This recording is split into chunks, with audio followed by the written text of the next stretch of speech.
కశ్మీర్లో జరిగిన ఉగ్రదాడిని ఖండించారు ఎమ్మెల్యే రాజా సింగ్. టూరిస్టులపై దాడులు చేసిన ఉగ్రవాదులను వదలమన్నారు. కొందరు కశ్మీరీ స్థానికులు ఉగ్రవాదులకు సపోర్ట్ చేశారని ఆరోపించారు. ప్రశాంతంగా ఉన్న కశ్మీర్లో పాకిస్తాన్ కుట్రలు చేస్తుందన్నారు రాజా సింగ్. కాశ్మీర్ హిందుస్థాన్ కా నహీ కిసీ కే బాబ్ కా ఆ స్లోగన్తోని భారతీయ జనతా పార్టీ ముందుకెళ్ళింది. కాశ్మీర్లో ఉన్న కాశ్మీరీయులు కూడా ఈ 370 తీసేయాలి, మా కాశ్మీర్ డెవలప్మెంట్ కావాలి, ఆ డెవలప్మెంటు భారతీయ జనతా పార్టీ వల్లనే అని వాళ్ళు కూడా నమ్ముకున్నారు.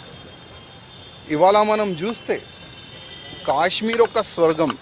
ఆ విధంగా కేంద్ర గవర్నమెంట్ మంచిగా నిధులు ఇచ్చి డెవలప్మెంట్ చేసినారు, రోడ్లు కానీ ఆ మొత్తం టూరిజం ప్లేసెస్ కానీ పాకిస్తాన్ నుంచి ఈ టెర్రరిస్టోలు ఇంకా లోకల్ టెర్రరిస్టోలు ఎట్టి పరిస్థితిలో ప్రశాంతం ఈ కాశ్మీర్ ఉండకూడదు ఒక కుట్ర చేసి చాలా వరకు పుల్వామా కానీ ఇప్పుడు పహల్గామ్ కానీ ఏ విధంగా పహల్గామ్లో టూరిస్ట్ పైన AK-47తో దాడి చేసినారు.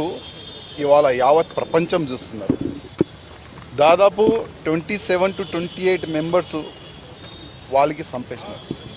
ఏ విధంగా వాళ్ళకి చంపినారంటే పేరు అడిగి ఈ నువ్వు ఏ ధర్మానికి చెందిన ఉన్నావు ఆ మొత్తం ఐడెంటిఫై చేసి ఆ లేడీస్ని పిల్లల్ని పక్క పెట్టి అన్ని జెంట్స్లకి చంపేసినారు వాళ్ళు. అమిత్ షా గారు ఇమ్మీడియట్గా కాశ్మీర్ వెళ్ళిపోయినారు.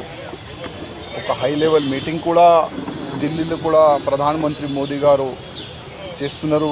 ఇప్పుడు ఆతంకీయులు ఎక్కడైనా దాచుకొని వాళ్ళకి తీసి చంపే వరకు అమిత్ షా గారు మోదీ గారు అయితే ఏడువరు.